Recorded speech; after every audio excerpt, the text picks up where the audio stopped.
The call came in just after 7. I was locking up the office when my phone buzzed. Unknown number. Mr. Reed, a woman's voice, gentle, controlled. This is Mrs. Turner, your son's teacher. We need to talk about what's happening at home. My mind went still. He lives with his mother, I said. She hesitated. I could hear children laughing faintly in the background, the scrape of chairs, the sound of a door closing. Then she lowered her voice. That's exactly why I'm calling. Silence. In that single breath, everything inside me shifted. I hadn't seen Ethan in weeks. My ex-wife made sure of that. Always a new excuse, a new reason I couldn't visit. He's sick, he's busy, he's not ready. Mrs. Turner exhaled slowly. Your son told me something today, something I can't ignore. My chest tightened. What did he say? She didn't answer.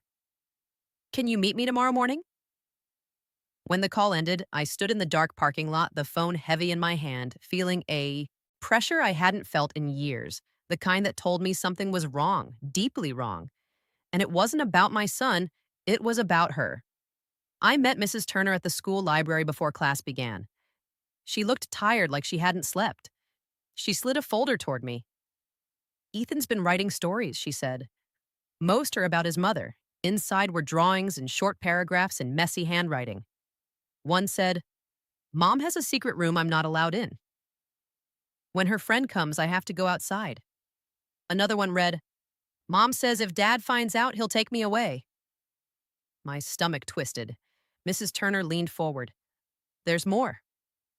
He told me the man stays overnight, that he hears them arguing about you.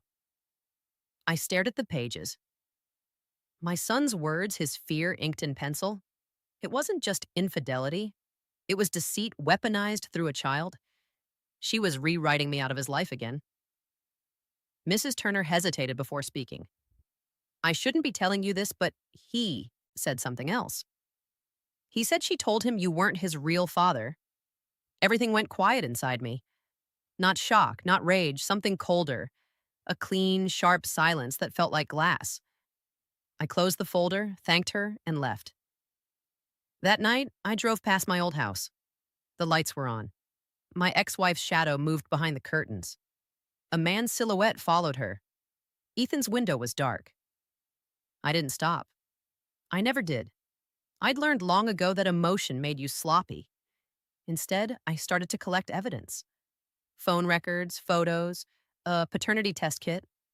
The next time she called to gloat about missing child support, I told her I'd mail the check. I slipped the test swab into the envelope with Ethan's birthday card. I'd seen enough police dramas to know how to collect what I needed. 2 weeks passed. The lab emailed me the results on a Monday morning. I didn't open them. Not yet. I wanted to see her first, to watch her eyes when I asked the question she thought she'd buried. So I waited. I visited Ethan that weekend under the court schedule. She greeted me at the door with her usual smile, polished and empty. Make it quick. He has homework, she said. I looked past her into the hallway. A man's coat hung on the rack. Not mine, not my son's. I said, nothing. Not yet. That night, after Ethan fell asleep, I sat on the couch. She joined me holding a glass of wine, pretending we were old friends. She asked about work, about money, about anything except truth. I watched her lips move, calm and steady. Then I opened my phone and turned the screen toward her. The email from the lab glowed between us. One line bolded in red.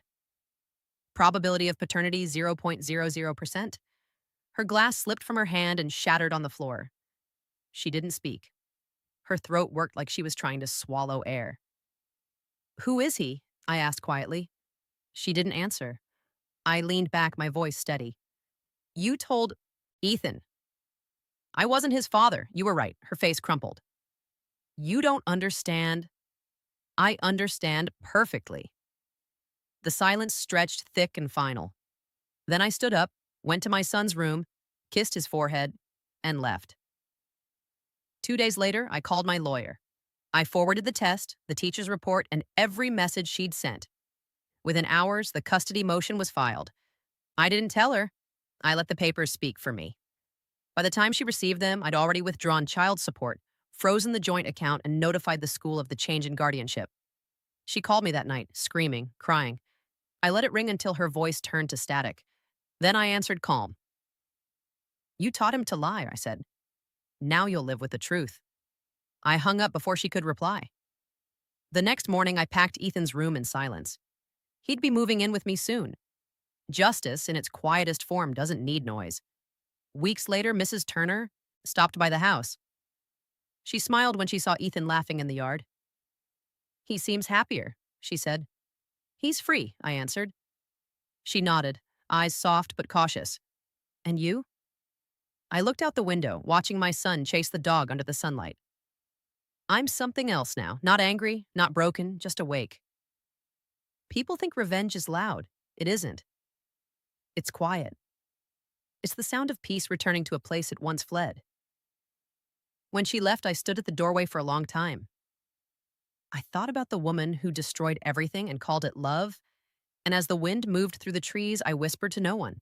She built her lies on my silence. Now that silence belongs to me. Thanks for watching. Don't forget to like, share, and comment. Subscribe now to Cheating Stories Insight World for more amazing stories.